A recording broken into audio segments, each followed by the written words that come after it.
বস এখান থেকে পারে যান আবার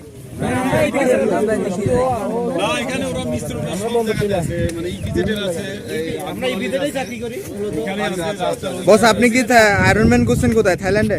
না না ভাই, আমি বাংলাদেশে আমাদের ওই যে ওয়াইড 75 আমার হইলো 3 আগস্টের 6 তারিখ রে 11 তারিখ নাকি ইয়াতে হয়েছে আর কি, সেটা সেখানে ছিল আপনার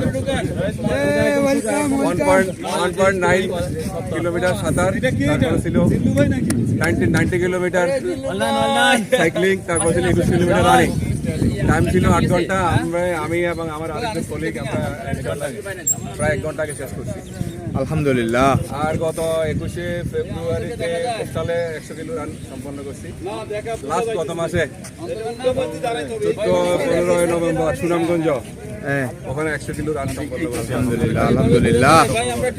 আমাদেরকে এরকম করে তৈরি করবেন ইনশাআল্লাহ। আমার এই বছরে পারবো ম্যাচ, কিন্তু আমি রান করি গত 5 বছর ধরে। আমার সুনিদিতে আমার এবারে রেজিস্ট্রেশন আছে 26 তারিখ আমরা রান করবো। আনিস ভাই, মাসুদ, মাহবুব, আমরা